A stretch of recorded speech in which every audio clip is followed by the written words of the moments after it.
a daily proctology exam, basically. Might as well just camp out there.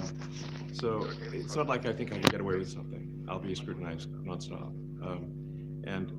But with support of the president, we can cut the budget deficit in half from 2 trillion to 1, and then with deregulation, because there's a lot of sort of regulations that don't ultimately serve the public good. We need to free the builders of America to build, and if we do that, that means I think we can get the economic growth to be maybe 3-4%, maybe 5%, and that means if you can get $1 trillion of economic growth and you cut the budget deficit by $1 trillion, between now and next year, there is no inflation. There's no inflation in 26. And if the government is not borrowing as much, it means that interest costs decline. So everyone's the mortgage, their car payment, their credit card bills, anything, their student debt, the monthly payments drop. That's a fantastic scenario for the average American. I mean, imagine they're going down the grocery aisle and the prices from one year to the next are the same, and their mortgage, all their debt payments dropped. How great is that for the average American? We had no idea. We had no idea we were going to find this much, and it's open. It's not like complicated. It's not simple stuff.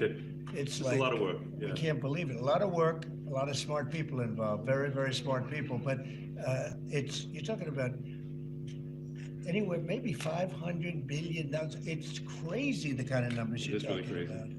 You know, normally when you're looking at something, you'll find you're looking for 1 out of 100. Here, you're almost reversing it. You look for one that's good. Yeah. And you can look at the title and you say, why are we doing this? Why are we doing that? And the public gets it. You've seen the polls. The public is saying, why are we paying all this money? This for years, this has gone on. Yeah, go ahead. Wait, go ahead. Senator Rand Paul today said that DOGE cuts will ultimately need a vote in Congress. Do you agree with that? Is that the plan? I really don't know. I know this. We're finding tremendous fraud and tremendous abuse. If I need a vote of Congress to find fraud and abuse, it's fine with me. I think we'll get the vote, although there'll be some people that wouldn't vote. And how could a judge want to hold us back from finding all of this fraud and finding all of this incompetence? Why would that happen? Why would even Congress want to do that? Now, Congress, if we do need a vote, I think we'd get a very easy vote because we have a track record now. We've already found billions of dollars of abuse, incompetence, and corruption. A lot of corruption. If a judge does block one of your policies, part of your agenda, will you abide by that ruling? Will you Well, I always abide by the courts, and then I'll have to appeal it. But then what he's done is he slowed down the momentum, and it gives crooked people more time to cover up the books. You know, if a person's crooked and they get caught, other people see that, and all of a sudden it becomes harder later on. So, yeah, the answer is I always abide by the courts, always abide by them, and will appeal. But appeals take a long time, and I would hope that a judge, if you go into a judge and you show him, here's a corrupt situation, we have a check to be sent, but we found it to be corrupt. Do you want us to send this corrupt check to a person, or do you want us not to give it and give it back to the taxpayer? I would hope a judge would say, don't send it, give it back to the taxpayer. Yeah, if I can add to that, what we're finding is that a bunch of the fraud is not even going to Americans. So I think we can all agree that if there's going to be fraud, it should at least go to Americans. But a bunch of the fraud rings that are operating in the United States and taking advantage of the federal government, especially in the entitlements programs, are actually foreign fraud rings. They're operating in other countries and actually exporting money to other countries. We should stop that. and this is big numbers. Talking about $100 to $200 billion a year. Serious money. Mr. Musk, you said on X that an example of the fraud that you have cited was $50 million of condoms was sent to Gaza. But after fact check this, apparently Gaza in Mozambique, and the program was to protect them against HIV. So can you correct the statements? It wasn't sent to Hamas actually. It was sent to Mozambique, which makes sense why condoms was sent there. Yeah. And how can we make sure that all the statements that you said were correct, so we can trust what you say? Well, first of all, some of the things that I say will be incorrect and should be corrected. So nobody's going to bat 1,000. I mean, we will make mistakes, but we'll act quickly to correct any mistakes. you know, if the, I'm not sure we should be sending $50 million worth of condoms to anywhere, frankly. I'm not sure that's something Americans would be really excited about. And that is really an enormous number of condoms, if you think about it. But, you know, if it went to Mozambique instead of Gaza, I'm like, okay, that's not as bad, but still, you know, why are we doing that? Mr. West, can you talk a little bit about how closely you're working with agency heads as you're directing these cuts? Do they have how much input do agency heads have when you're making these decisions? Yeah, we work closely with the agency heads, yeah. So there are sort of checks in place. So it's not just us just going in and doing things willy nilly. It's in partnership with the agency heads, and I check frequently with the president to make sure that this is what the president wants to have happen. So we talk almost every day, and I double check things to make sure, is this something, Mr. President, do you want us to do this? Then we'll do it. Are you concerned at all that some of the cuts from the shutting down agency together may lead to diseases or other bigger problems starting in other countries that then come to the United States? Yeah, so that's an interesting example. So that's something where we work closely with the state departments and we have, for example, funding for Ebola prevention and for HIV prevention. And we all moving fast, so we'll make mistakes, but we'll also fix the mistakes very quickly. So I think that there's some worthy things, but overall, if you say what was the impact of the bond, I would say it was heartbreaking. And there was far too much of what you're saying Anthony was doing was influential in ways that I think were obvious and do not stand light of day.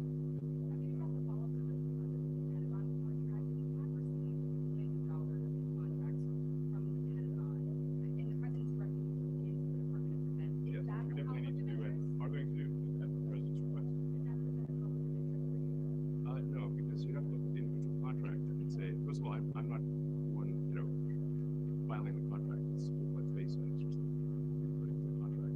And I'd like to say, if you see any contract where it was awarded to SpaceX and it was by far the best value for money for the taxpayer, let me know, because every one of them was. Said the other day that you might look at treasuries. Could you explain that a little bit? What kind of fraud, or that question goes to both of you, what kind of fraud do you expect to see right now in the U.S. Treasury? I think you mean the Treasury Department as opposed to Treasury bills. Well, as I mentioned earlier, really, the first order of business is to make sure we're actually collecting. Sorry for this. Although my son might enjoy this, but he's sticking his finger in my ears. So it's been hard to hear sometimes. Hey, stop that. The stuff we're doing in the Treasury Department is so basic that you can't believe it doesn't exist already. So for example, like I mentioned, just making sure that when a payment goes out, it has to have the payment categorization codes, like what type of payment is this? You can't just leave the field blank. Currently, how you can use the field is left blank. And you have to describe what's the payment for, some basic rationalization. That also is left blank. So this is why the Pentagon, when last time the Pentagon passed the law, that Pentagon payment, not ever, really. And we want to, just in order to actually pass audits, you have to have financial information that allows you to trace the payments. And once in a while, the Treasury has to pause payments if it thinks the payment is going to a fraudulent organization. Like, if a company or organization is on a do not pay list, we should not pay it. I'm sure you would agree. Like, if it's quite hard to get on that payment, the do not pay list, it means that this is someone that is like dead people, terrorists, known fraudsters, we should not pay. But currently we do, which is crazy. We should stop. And by the way, hundreds, thousands of transactions. We have a big team. And for the sake of the country, I hope that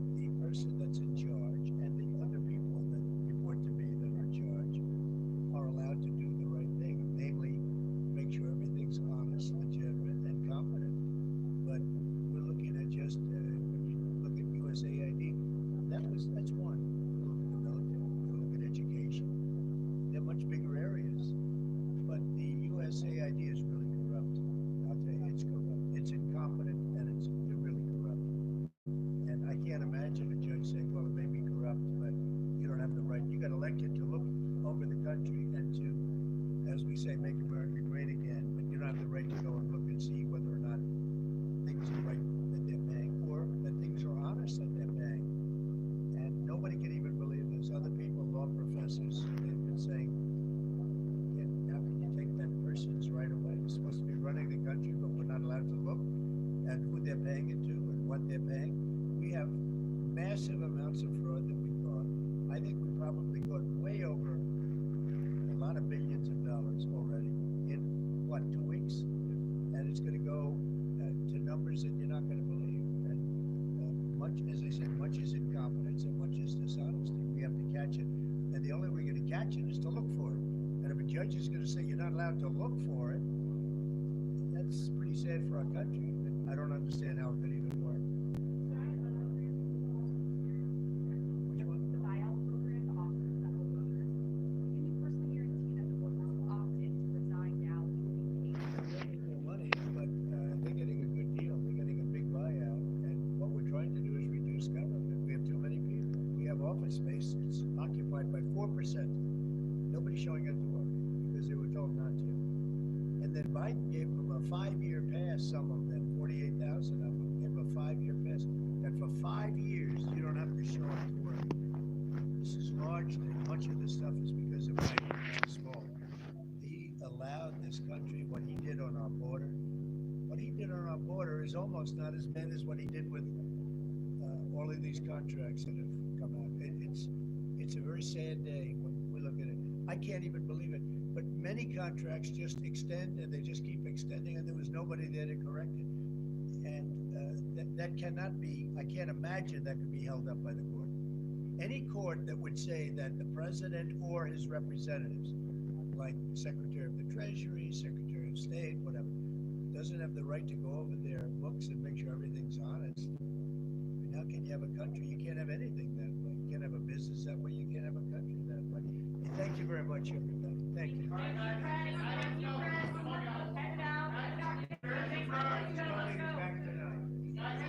Mark Vogel will be at the White House tonight at about 10 o'clock. If you want to come over, you can say hello.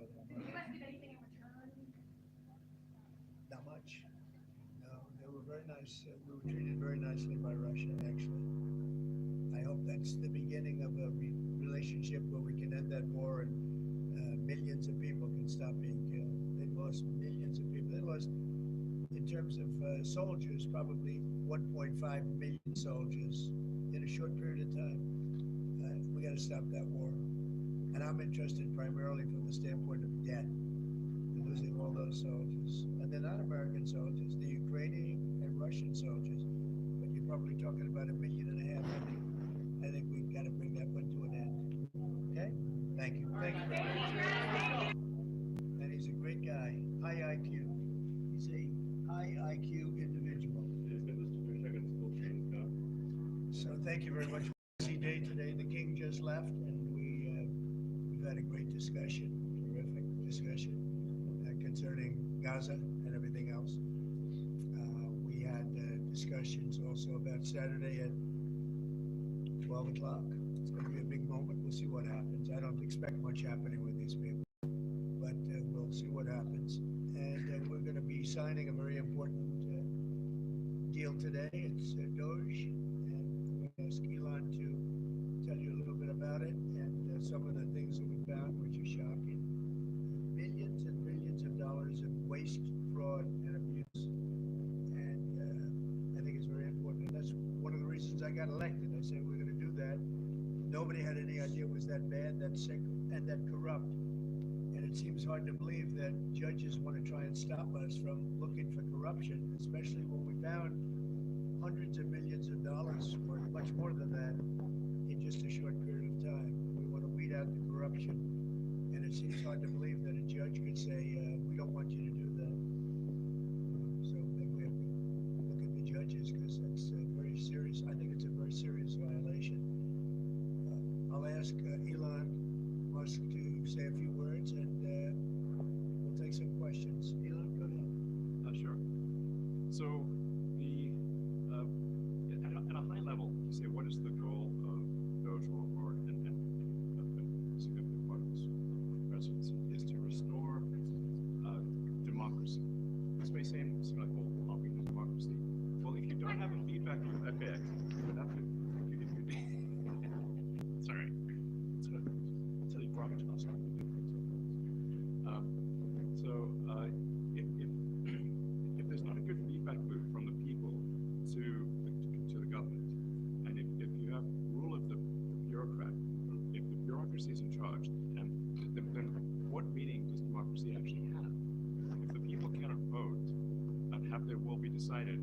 by their elected representatives, when they form the president and the Senate and the House, then we don't live in a democracy, we live in a bureaucracy. And so it's incredibly important that we close that feedback loop, we fix that feedback loop, and that the public's elected representatives, the president, the House, and the Senate, decide what happens, as opposed to a large unelected bureaucracy. This is not to say that there aren't some good, there are good people who are in the federal bureaucracy, but you can't have an autonomous federal bureaucracy. You have to have one that's responsive to the people. That's the whole point of democracy. And if you looked at this, if you asked the founders today and said, well, what do you think of the way things have turned out? Well, we have this unelected, fourth unconstitutional branch of government, which is the bureaucracy, which has, in a lot of ways, more power than any elected representative. And this is it's not something people want, and it does not match the will of people. So it's just something we've got to fix. And we've also got to address the deficit. So we've got a $2 trillion deficit, and if we don't do something about this deficit, the country's going bankrupt. I mean, it's really astounding that the interest payments alone on national debt exceed the defense department budget, which is shocking because we spend a lot of money on defense, but and if that just keeps going, we're essentially going to bankrupt the country. So what I really want to say is, like, it's not optional for us to reduce the federal expenses. It's essential. It's essential for America to remain solvent as a country, and it's essential for America to have the resources necessary to provide things to its citizens and not simply be servicing vast amounts of debt. And also, could you mention some of the things that your team has found, some of the crazy numbers that